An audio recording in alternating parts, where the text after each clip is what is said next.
Türkmen aktivisti Yaylımbegow 83 ýaşyny aradan çykdy. Türkmenistanly grajdan aktivist Yaylımbegow 6-njy oktýabr güni 83 ýaşynyň içinde aradan çykdy. Merhum Tişenbe güni dogduk topragy marada soňky ýoluna uğradyldy. Yaylımbegow köp ýyllyklaryň dowamynda Türkmenistanyň Ilymlar Akademiýasynyň Çöller Institutunda işledi. Gum içinde ýyllygyň özgörmegi barada iş alyp bardy.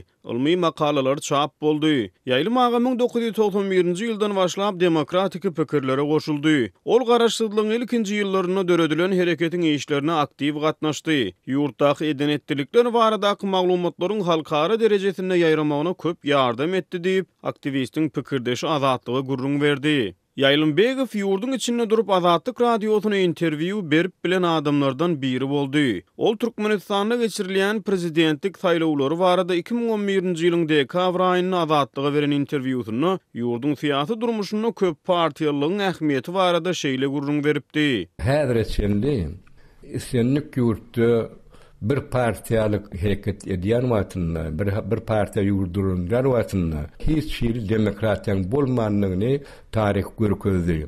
Geljekde de men pikirim boýunça bir partiýalyň dolandyrmagyny hiç haçan demokratik prinsipler durmuşda ornaşyp bilmez. Onun azatlıkta eden çıkışından bir ay sonra 2012-nji ýylyň ýanwaryna Türkmenistanyň köp partiýalyk kabul edildi. Fevralda prezident saýlawlary geçirildi. Yaylımbegow ýurtda 2013-nji ýylyň dekabr aýyna geçirilen parlament saýlawlaryny saýlawçylaryň saýlamak we saýlanmak hukugyna bolan beýparklygyny aradan aýyrmak üçin zerur bolan çäreler barada adam erkinliginiň döwletiň syýasy durmuşyndaky orny barada gurrun berdi. Ol yeri gelenne halkara ähmiýetli wakalar boýunça da garaýyşlaryny beýan edip, 2014-nji ýylyň mart aýyna azatlykda eden çykyşyny ortaýetin Krymy anneksiýa etmegini adalatsyzlyk häsiýetlendirdi. Yaylımbegow Türkmenistanda demokratiýanyň ýol almak üçin mümkinçiliginiň ýetdiginden hereket etdi hem bu ugurda iş alyp barýanlara ýardam berip geldi. Ol bu işden gorkmady hem gaça durmady diýip aktivistiň pikirdeş azatlyga gurrun berýär. Yaylımbegow bir näçe ýyllyklaryň dowamyna Türkmenistanyň jemgyýetçilik syýasy ýagdaýlar barada we